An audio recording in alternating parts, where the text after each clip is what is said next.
Good afternoon all. In previous lecture, we had discussed with second chapter, the sexual reproduction in flowering plant. Now, today, we start the new chapter, third chapter, sexual reproduction in human.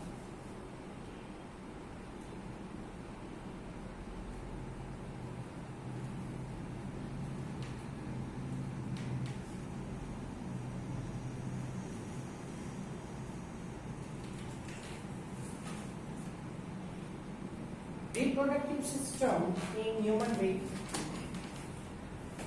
As you know that human being is unisexual and viviparous animal.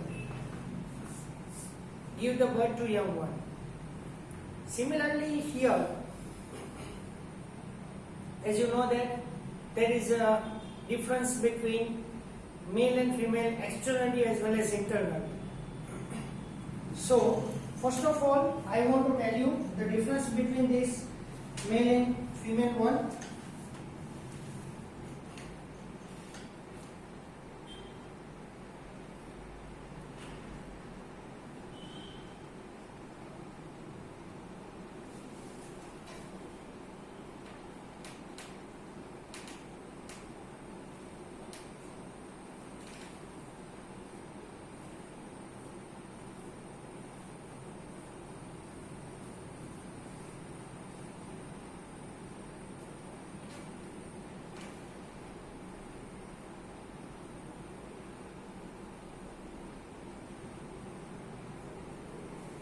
Adam's apple.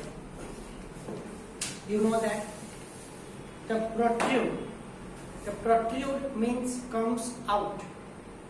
The Adam's apple is present in male only. Okay.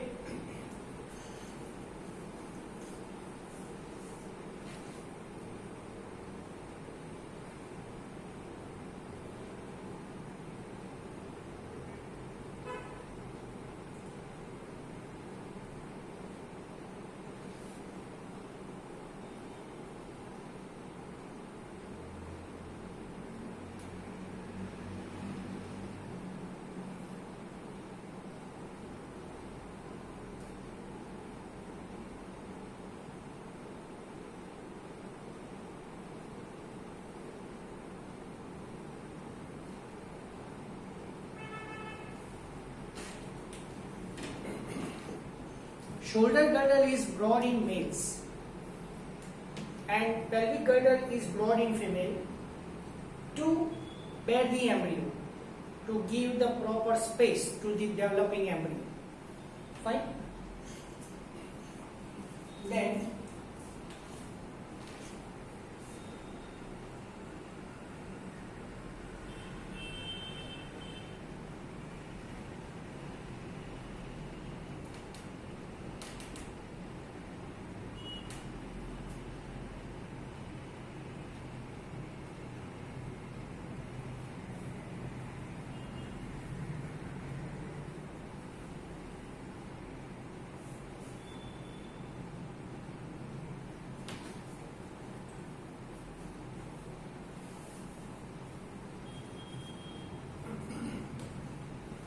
low pitch voice is there in males, whereas high pitch voice is there in females.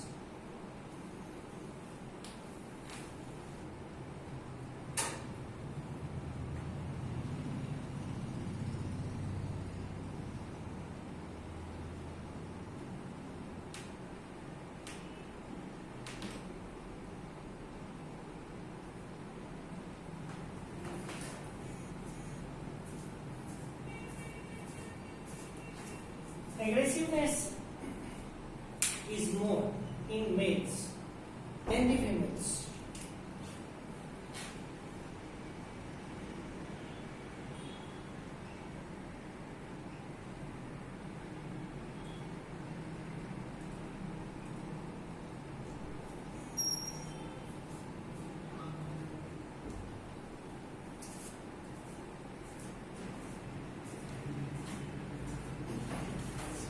BMR.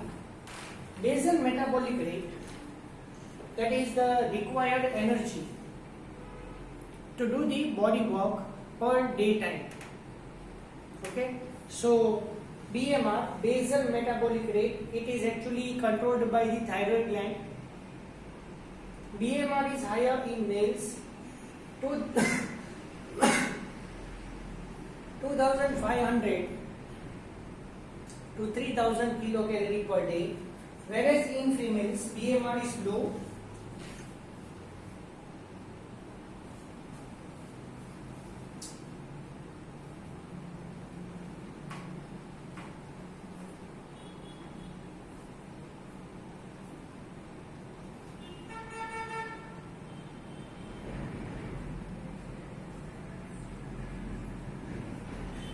to 2500 kilocalorie per day. Next is most important one,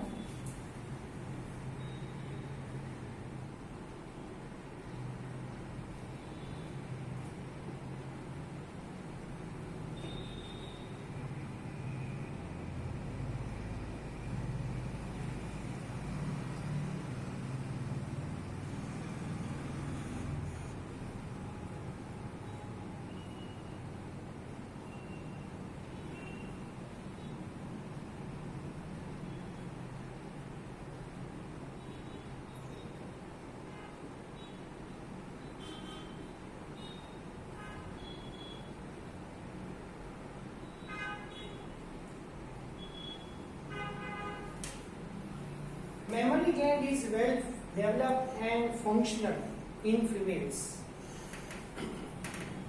whereas it is vestigial in males. Vestigial means it is present inside the body but there is no any function. But after the delivery of the child, the mammary gland secrete the milk to nourish the young one. So, head as an external skeleton, ear pinna and mammary gland. Functional mammary gland in females. These are unique features of the mammals. Now, internal. These all are external difference between male and female. Now, if we are thinking about the internal difference between male and female, so male has testes in pair outside of the body in the skeletal sac, whereas ovary is present in females inside the abdominal cavity. Male produce sperm, female produce ovum. Testes secrete the testosterone hormone. So, testosterone is otherwise known as androgen hormone, whereas ovary secrete the estrogen, progesterone and relaxin hormone. But remember, the relaxin is only secreted at the time of the delivery. Fine. So these are the internal difference between male and female as well as external difference between. Now,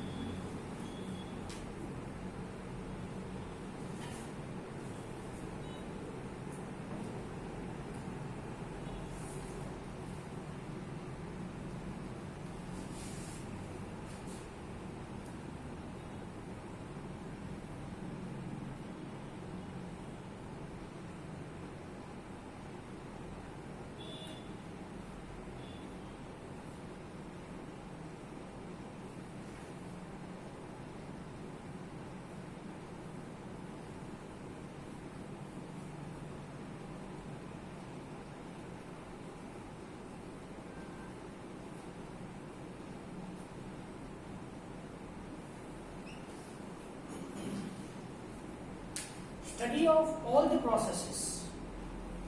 Study of all the processes occur during development of the embryo. Okay, so the study of changes occurs in the embryo That study is known as embryology. Okay.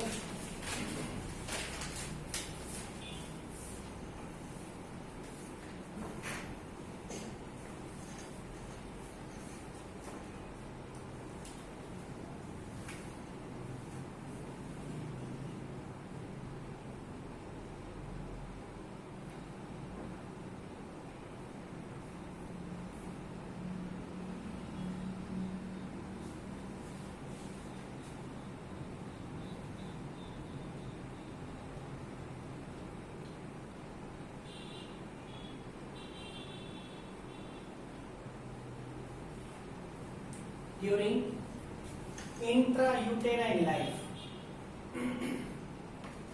during the development of the embryo, the gonads are formed from the mesoderm.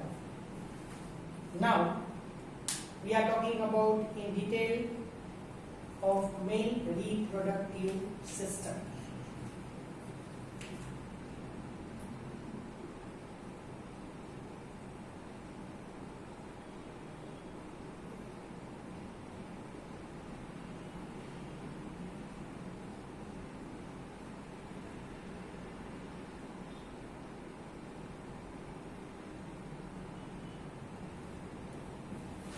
So, as you had learned with this, that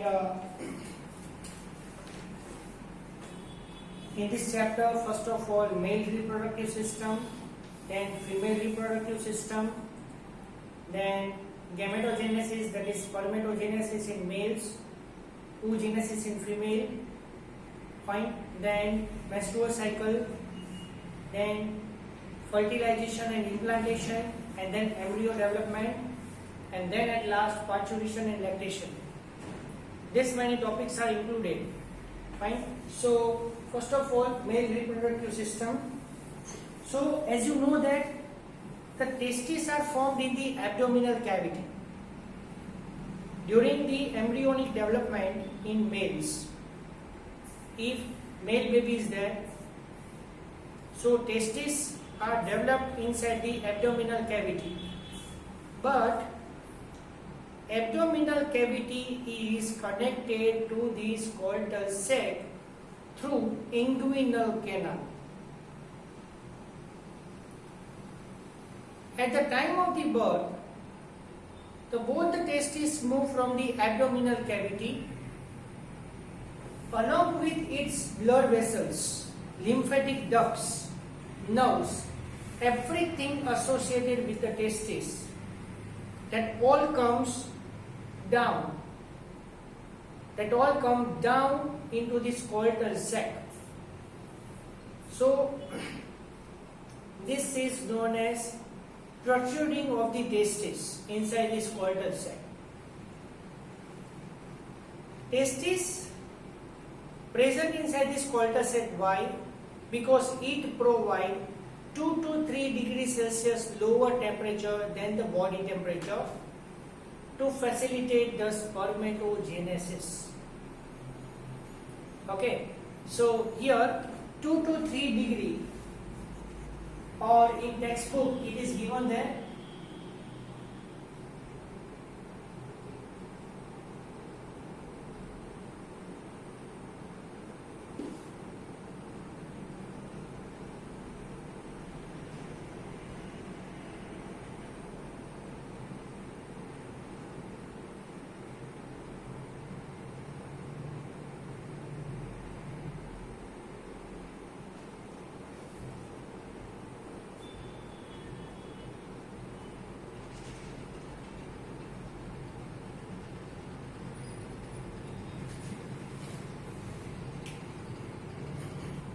actually this is already given there, but due to any reason, if testis is unable to protrude in the skeletal sac, fine, so that disorder is known as cryptorchidism.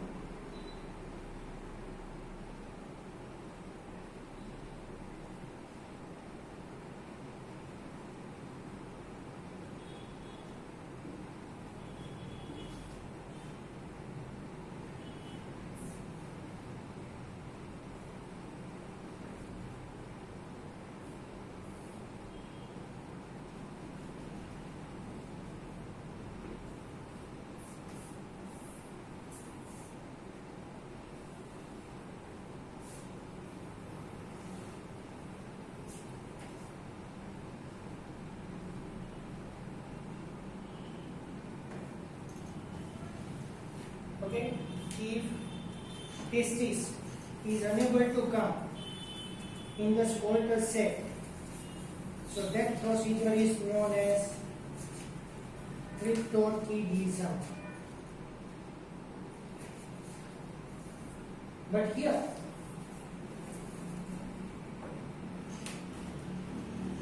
by surgical method we can able to cure it. So by orchiopexy,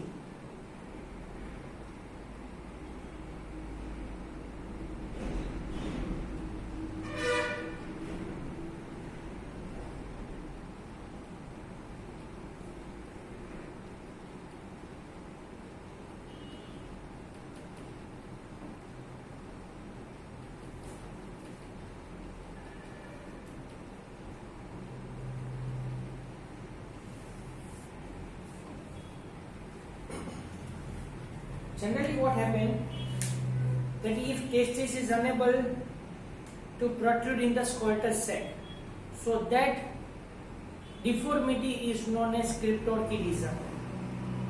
But by orchiopexy surgical method, open the abdominal cavity, take out the testis and its corresponding ducts, all the associated components. Suppose example, gonadal artery, gonadal vein, gonadic lymphatic duct. Everything we can take out from the abdominal cavity and shift it to the skeletal sac. So that surgical procedure to correct the cryptorchidism, that is known as orchiopexy. So here this is the important one. Now internally the scrotum is lined by dartus muscle and spermatic fascia.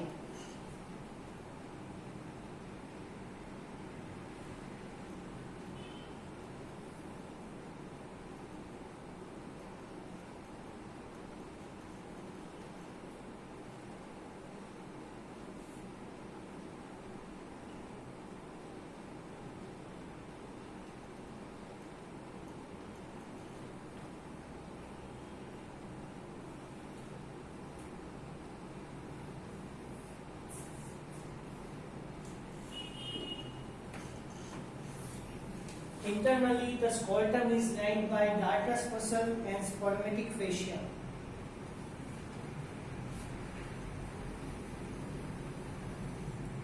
Generally, dartus muscle control the internal temperature of the skeletal sac. Okay, in cold and summer.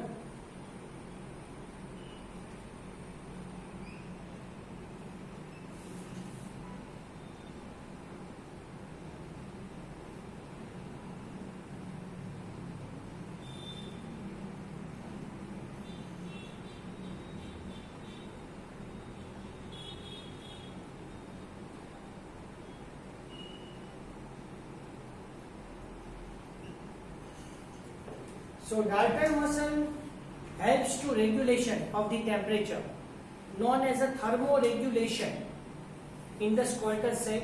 So during cold season it contracts, and during summer warm season it relaxes. Fine. So this is about the dartus muscles.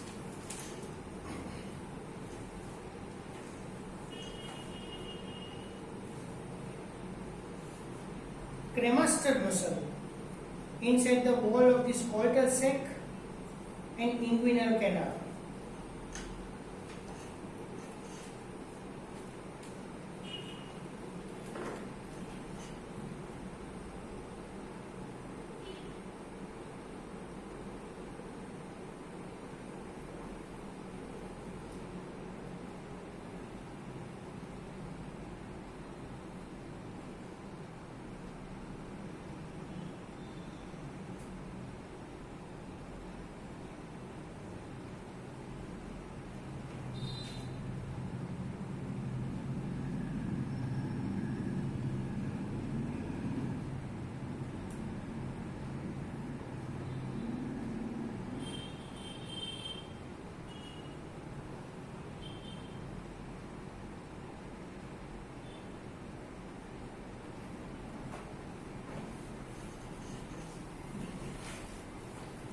intercostal muscles are present inside this coitus sac as well as in the inguinal canal. So for elevation of the testis, they are useful.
Each testis attached to the wall of this coitus sac through the flexible and elastic fibers known as tuberculum or mesorchium.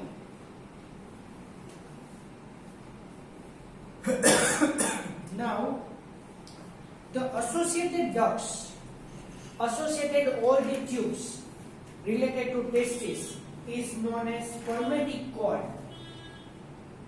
So testis, its artery, vein, and lymphatic ducts, nerves, all are connectively known as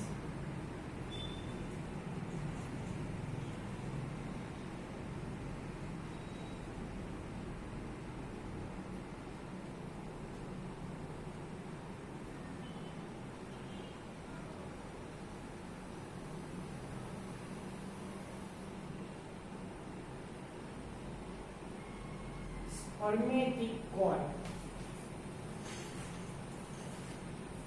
Testis, its associated artery, its associated vein, lymphatic duct. Okay. Now, all the things connected to it known as spermatic cord. So here, this spermatic cord runs through inguinal canal.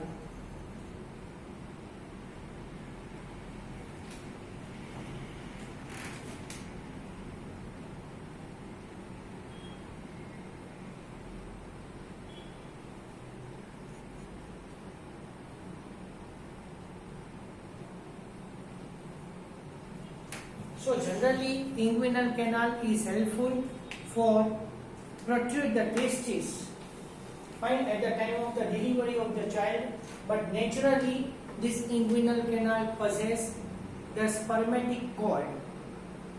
Okay, due to any reason, if there is an infection, so here spermatic cord associated with vasa deferentia. Yes, vasa deferentia run through from the epididymis and run through inguinal canal, entered in the abdominal cavity through this canal. But due to any reason, if vas deferens is infected, it becomes enlarged, so it causes the inguinal hernia. Now, the testis is covered by 3 pods.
outermost layer is known as tunica vaginalis. The middle layer is known as tunica albuginea, and innermost layer is known as tunica nervosa. Here,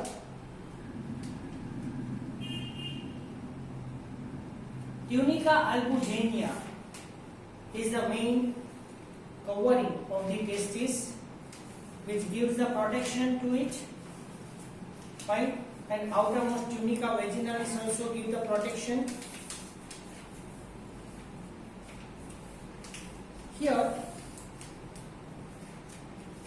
actually tunica nervosa. Tunica nervosa is the innermost layer. It converts the testis into so many lobules.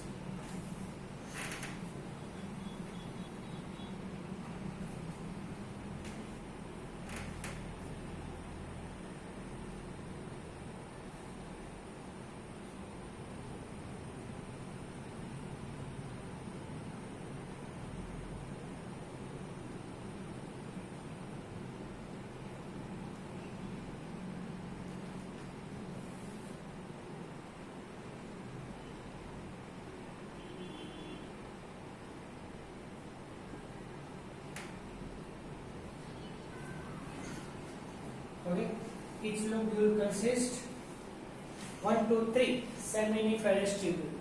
So this seminiferous tubule produce the sperms.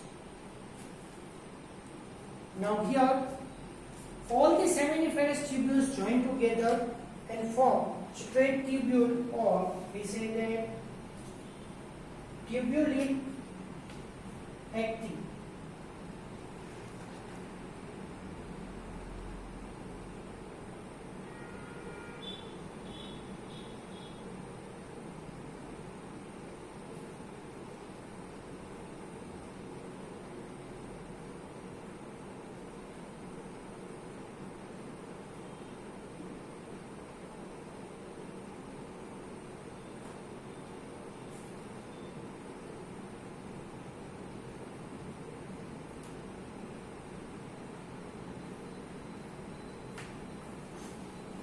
So here in seminiferous tubule, the sperms are formed there.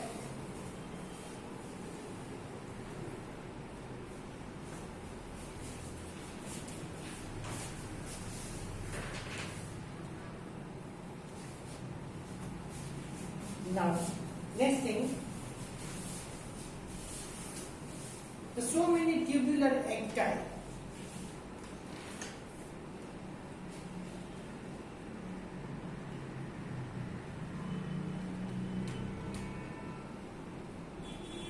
Join together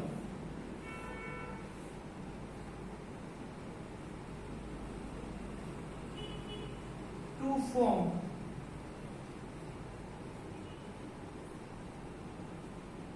retitestis.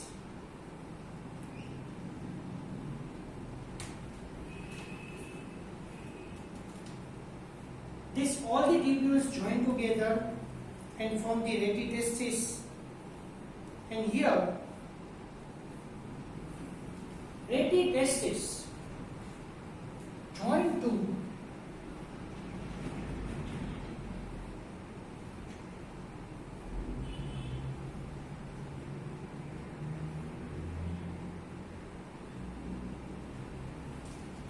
ten to 20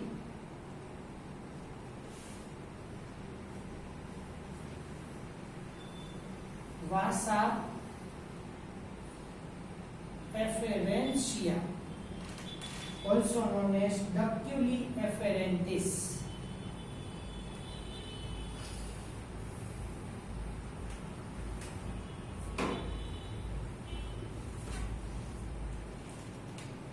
So all the seminiferous tubules are joined together and form the retitestis, and this retitestis joined to the vasa efferentia.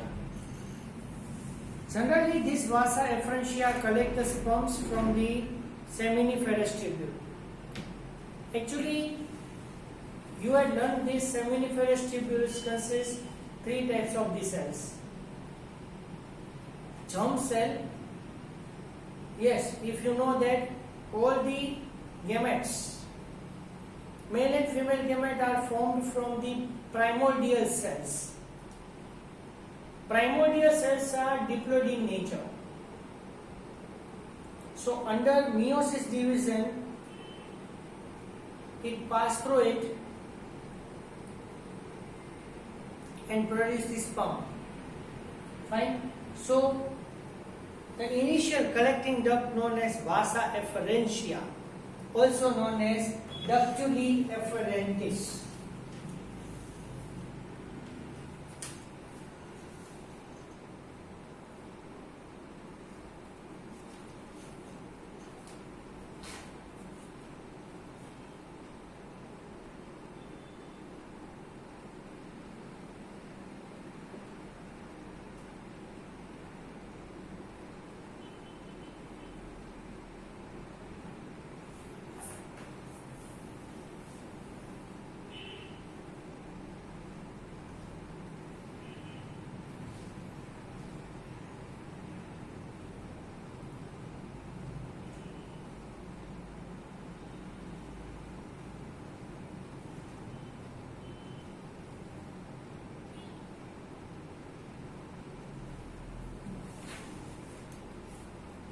Each testis consists 750 to 1000 seminiferous tubule. Now, the vasa efferentia, it is connected to epididymis.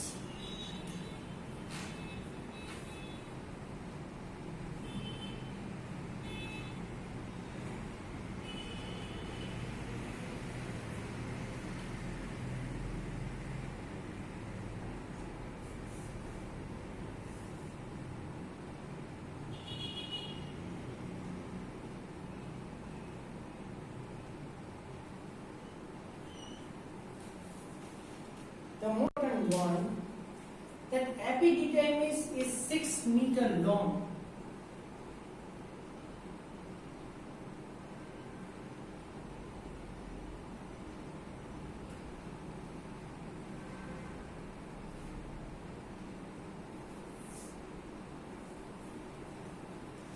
Epididymis is 6 meter long tube, and here the muscles are present. It is the muscular tube, and as you know that the same like peristaltic movement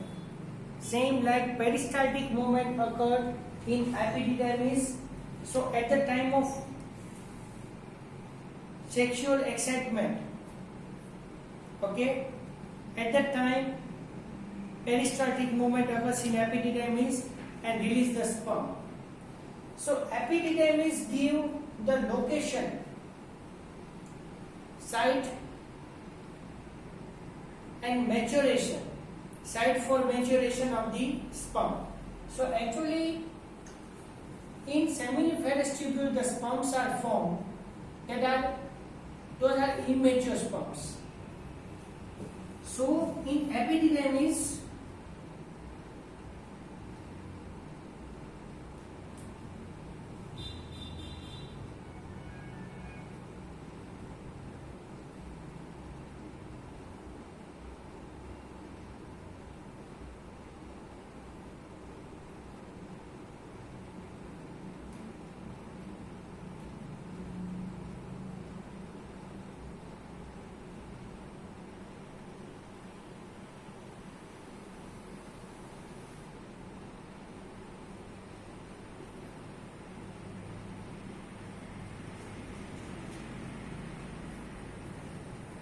epididymis give the suitable atmosphere for maturation of the sperm, and sometimes the mature sperm live here for 1 month also.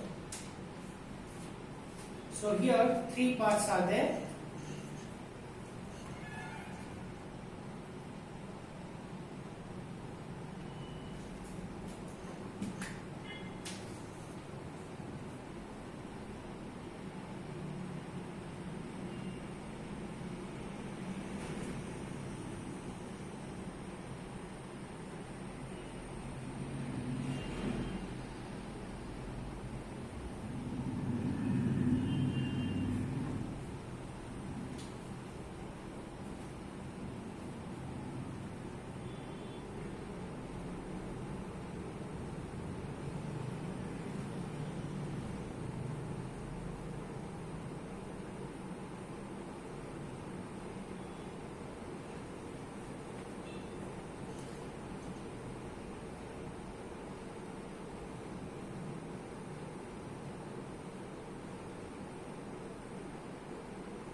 lowermost part and highly coiled region is known as caput epididymis as well as globus major. The middle part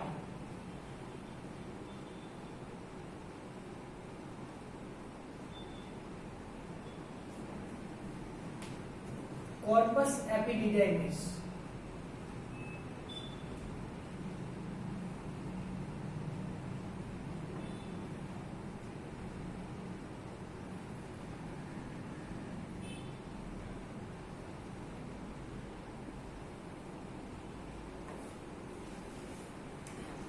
Okay, so the middle part is known as corpus epididymis and the lowermost least coiled part is known as coda epididymis.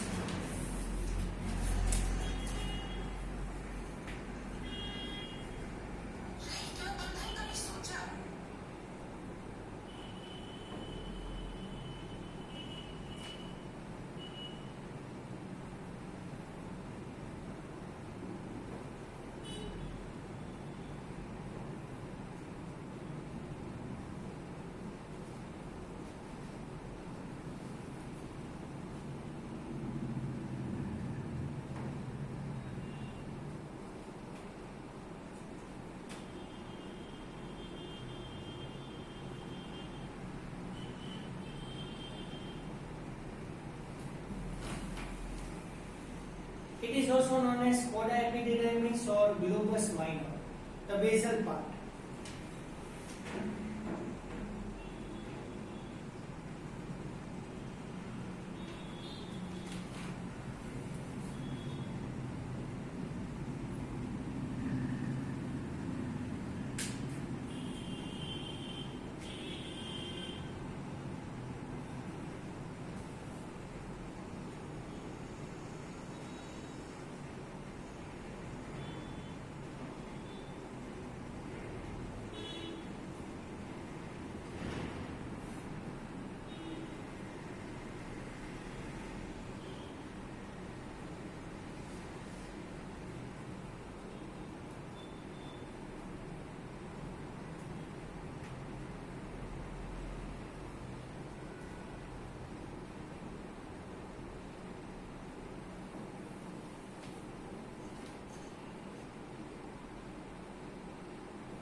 Vasa deferentia and epididymis both are developed from the Wolffian part. Now, accessory reproductive glands.